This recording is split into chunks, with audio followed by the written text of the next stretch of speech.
जय श्री कृष्ण, राम राम भाइयों। आज मैंने भगवद गीता के अध्याय 18वां का अध्ययन अध्ययन किया, जिसमें श्री कृष्ण भगवान सारे सारे अध्यायों का निष्कर्ष देते हैं। और श्री कृष्ण भगवान कहते हैं कि संसार में 3 प्रकार के ही गुण सर्वथा हैं, जिसके कारण व्यक्ति अपने भाव बंधनों में बंधे पड़े हैं, है ना? श्री कृष्ण भगवान कहते हैं, मनुष्य मन, वाणी और शरीर से जो कुछ भी धर्ममय, है ना, अथवा धर्ममय कर्म करता है, उसके ये 5 कारण हैं। जो व्यक्ति अपने देखो, कोई भी व्यक्ति है वो मुख्य रूप से 3 3 3 इंद्रियों के द्वारा ही सारा कर्म संपन्न करता है। पहला ये कि मन के द्वारा, मन के द्वारा, दूसरा वाणी और तीसरा शरीर के द्वारा। ये 3 कारण से ही व्यक्ति अपने जीवन में कर्म करता है। और उसी के द्वारा वह सोच सकता है कि कौन-सा कर्म धर्ममय है और कौन-सा अधर्ममय है, कौन-सा कर्म सत्कर्म है, कौन-सा अकर्म है ना? आगे श्री कृष्ण भगवान कहते हैं कि यह तथैव यह शुद्ध बुद्धि के कारण केवल इन 5 हेतुओं के स्थान पर अपने को ही कर्ता समझता, वह निसंदेह ज्ञानी है और तत्व से नहीं देखता। है ना? जो व्यक्ति सारे कर्मों को सर्व कर्मों का कर्ता स्वयं को मानता है, वह व्यक्ति अज्ञानी है। आगे श्री कृष्ण भगवान कहते हैं, जो मिथ्या अहंकार से प्रेरित नहीं है और जिसकी बुद्धि लिप्त नहीं होती, वह इस संपूर्ण संसार को मारने पर भी वास्तव में न तो किसी को मारता है और न अपने कर्म से बंधता ही है ना? कहता है, जो व्यक्ति सारे अहंकार से मुक्त है, वह व्यक्ति जो कृष्ण भगवान की आज्ञा के अनुसार कर्म करता है, शास्त्र के विधि अनुसार कार्य करता है, वह कभी स्वयं को कर्ता नहीं मानता।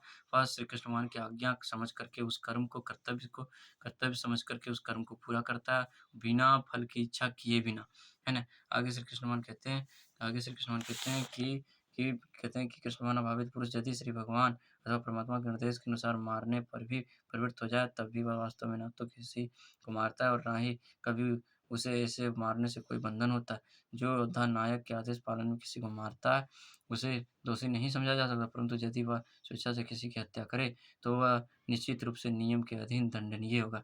है ना? कहता है, जो श्री कृष्ण भगवान की आज्ञा के अनुसार किसी का किसी को मारे, तो वह धर्म सम्मत है, परंतु जो अपने इच्छाओं को पूर्ण करने के लिए, है ना, अपनी इच्छाओं को पूर्ण करने के लिए, अपने इंद्रियों को तृप्त करने के लिए किसी की हत्या करता है, तो वो पाप के समान है और वह दंडनीय की भागीदारी है। आगे कहते हैं कि ज्ञान जानने योग्य और जानने वाला इसे ये तीनों कर्म के प्रेरक हैं, तथा इंद्रियां, कर्म और कर्ता ये 3 कर्म के आधार हैं।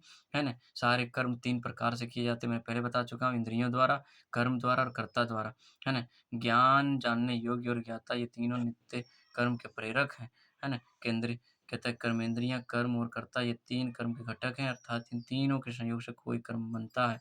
कर्म से पूर्व करने वाले को कर्म से पूर्व कर्म करने की प्रेरणा होती है। वास्तव में कर्म से पहले किया जाने वाला संकल्प कर्म का ही सूक्ष्म रूप है। बाद में वही कार्य रूप में प्रकट होता है।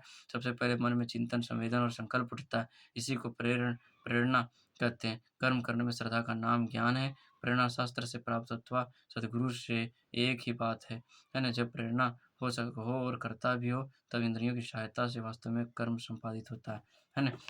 कोई भी कर्म करने से पहले इंसान के मन में पहले चिंतन होता है उसके कर्म के प्रति, और उसके प्रति संकल्प होता है, तब जाकर वह उस कर्म को पूरा करने में संलिप्त होते हैं। इसलिए जिसके मन में जिस प्रकार का संकल्प होगा, बुरे कर्मों का संकल्प होगा, तो वह हमेशा बुरे कर्म में प्रवृत्त होंगे। अगर सत्य कर्मों का संकल्प होगा, तो वह हमेशा सत्य कर्मों में ही प्रवृत्त होंगे। आगे श्री कृष्ण भगवान कहते हैं, संपूर्ण कर्मों के समवाय को कर्म का संग्रह कहते हैं। जितने भी कर्म करते हैं, उस सभी के कारणों का, है ना, क्या है, इस कर्म संग्रह है। जो कर्म कर रहे हो, सब सभी संग्रह हो रहे हैं। प्रकृति के गुणों के अनुसार ज्ञान, कर्म तथा कर्ता के भी 3-3 भेद कहे गए हैं। उनको मुझसे सुन। श्री कृष्ण भगवान कहते हैं कि गुणों के अनुसार ज्ञान के भी 3 कारण हैं, कर्म के भी 3 कारण और कर्ता के भी 3 कारण हैं। 14वें अध्याय में प्रकृति के त्रिगुण गुणों का विशद वर्णन है। उस प्रकाश में उल्लेख है कि सत्वगुण प्रकाशमय है, रजोगुण रागमय है तथा तमोगुण से आलस्य और विषाद होता है। है ना? क्या कहते हैं कि सत्वगुण से प्रकाशमय है। जो सत्वगुण में स्थित है, सत्य कर्म में प्रवृत्त है, उसका बुद्धि हमेशा हमेशा प्रकाशित रहते हैं। और जो रजोगुण है, उसको हमेशा राग, द्वेष, विषय भोग की अभिलाषा होती है। और जो तमोगुण गुण है, वो उसमें हमेशा क्या है, दुःख होता है और हमेशा उसे इच्छाओं की पूर्ति करने में ही संलग्न रहते हैं। हमेशा बंधन में बंधे रहते हैं। कोई मुक्ति का द्वार नहीं होता। ये 3 गुण बंधनकारी हैं, कोई मुक्ति का द्वार नहीं हो सकता। है ना? ये तीनों गुण क्या हैं? बंधनकारी हैं। और जब तक ये 3 गुण के अधीन इंसान है, वह कभी भी अपने जीवन में मुक्त नहीं हो सकता, कभी सफल नहीं हो सकता। कहते हैं, जिस ज्ञान के द्वारा सब परस्पर विभक्त प्राणियों में एक विभाग रहित प्रकृति दिखाई देता है, उसे तो सात्विक जान।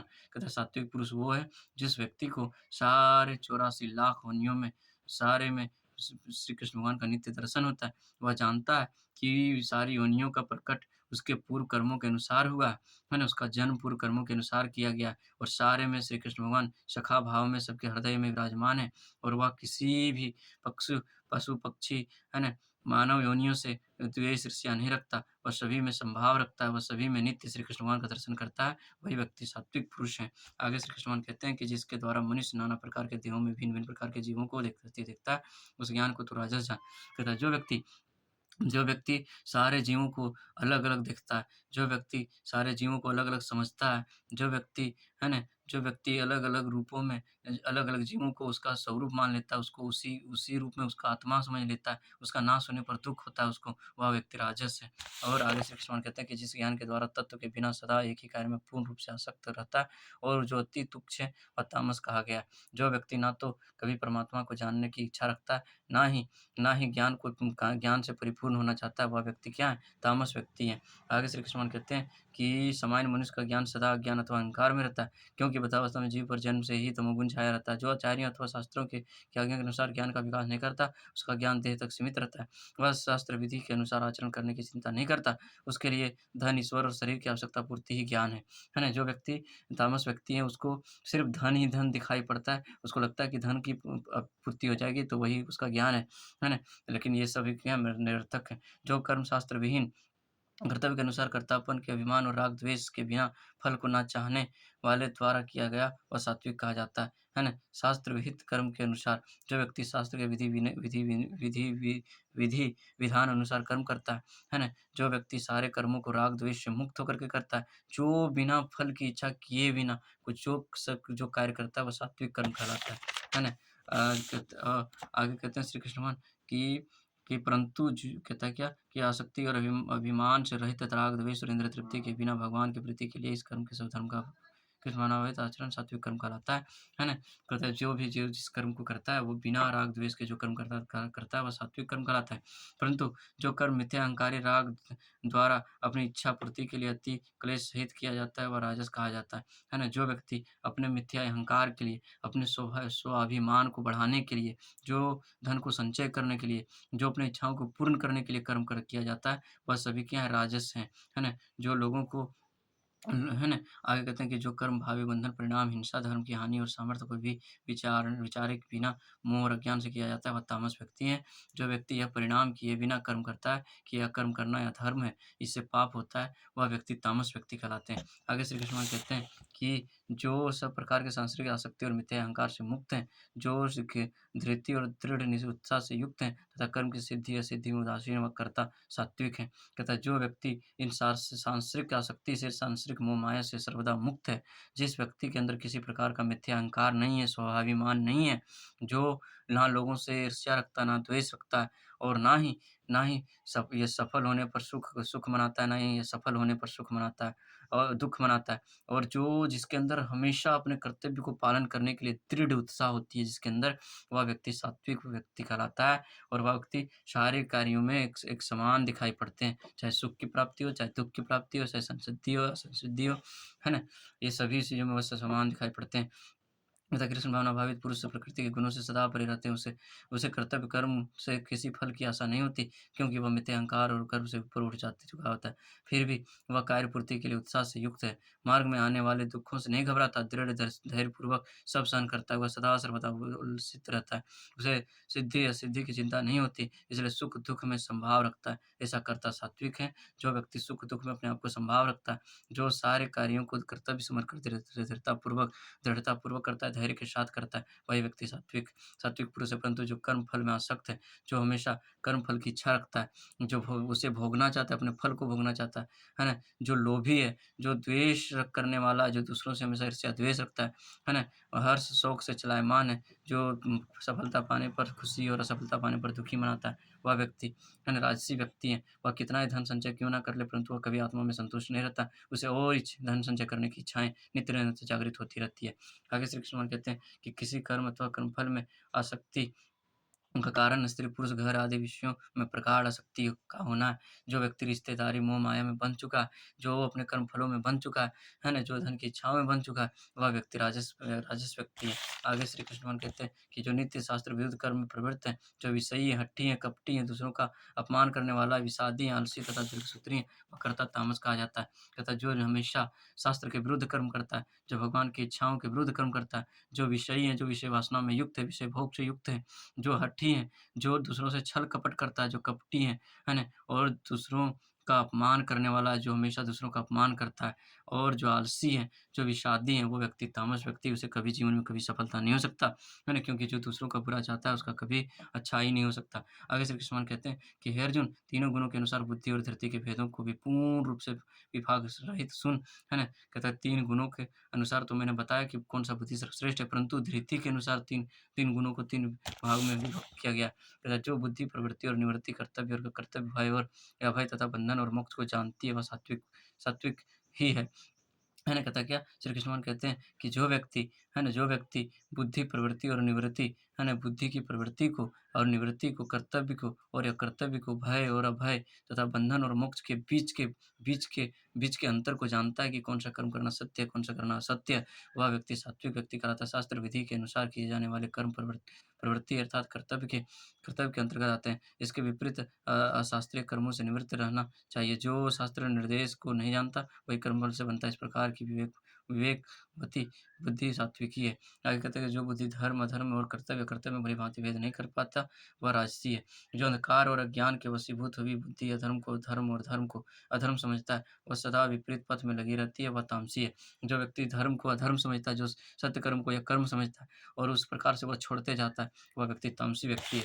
आगे श्री कृष्ण भगवान कहते हैं हे अर्जुन, योग के अभ्यास द्वारा जिस अचल और अनन्य धृति को धारण करके मनुष्य मन, प्राण और इंद्रिय क्रियाओं को वश में करता है, वह सात्विकी पुरुष है। जो व्यक्ति योग के द्वारा सारे इंद्रियों को अपनी आत्मा में सन्निधिस्त कर लेता है, निष्ठ कर लेता है, वही व्यक्ति सात्विक है। योग परमात्मा के जानने का एक साधन है। जो पुरुष चित्त, प्राण और इंद्रिय क्रियाओं को परमात्मा में एकाग्र करके अनन्य और अचल भाव सहित युक्त रहता है, वह कृष्ण भावना में तत्पर है। कहता है जो व्यक्ति योग के द्वारा अपने प्राण को अपने आत्मा में निष्ठ कर दिया, जो अपने आप को निष्ठ कर दिया, अपने सारे इंद्रियों को उसमें समायोजित कर दिया है, वही व्यक्ति सात्विक पुरुष है।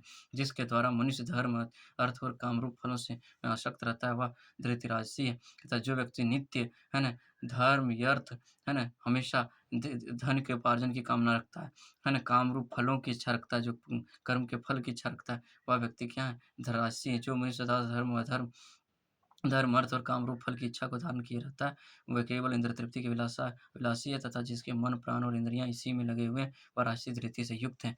आगे श्री कृष्ण कहते हैं कि जिसके द्वारा दुर्बुद्धि मनुष्य सोपन, भय, शोक, विषाद और मोह को ही सदा धारण किए रहता है, वह धृति तामसी है। जो व्यक्ति हमेशा, है ना, दुर्बुद्धि दुर्बुद्धि मनुष्य सोपन, जो गलत-गलत सोपन को देखता है, जिसके अंदर हमेशा भय रहता है, जो हमेशा शोक में रहता है, जो हमेशा विषाद में, जो हमेशा मोह को धारण किया रहता है, वह तामसी व्यक्ति, वह कभी जीवन में सफल नहीं हो सकता। यह यह नहीं समझना चाहिए कि सात्विक पुरुषों को कभी सौपन नहीं होता। ये नहीं समझना चाहिए कि सात्विक, राजसी और तामसिक तीनों में कभी सौपन नहीं होता। सौपन तीनों को होता है, परंतु एक सात्विक पुरुष हमेशा अपने परमार्थ की उन्नति के लिए सौपन देखता है, जबकि तामसी व्यक्ति हमेशा अपने विषय भोग को पूर्ति करने के लिए सौपन देखता है, राजसी व्यक्ति हमेशा धन के संचय के लिए सौपन देखता है। यह सभी इस प्रकार से निरंतर अलग हैं। हे अर्जुन, अब सुख भी मुझसे 3 प्रकार का सुन। इस संबंध में जो पहले विष जैसा लगता है, परंतु परिणाम अमृत के समान है, जिससे रमण करता हुआ जीव संसार दुःख के अंत को प्राप्त होता है, वह सगुरु साक्षात्कार की जागृति करने वाला सुख सात्विक है ना? कुछ कर्म ऐसा होता है जो पहले पल बहुत बहुत दुखदाई होते हैं, है ना? बहुत विष भरे होते हैं, परंतु वह अंतिम में अमृत के समान हो जाता है ना?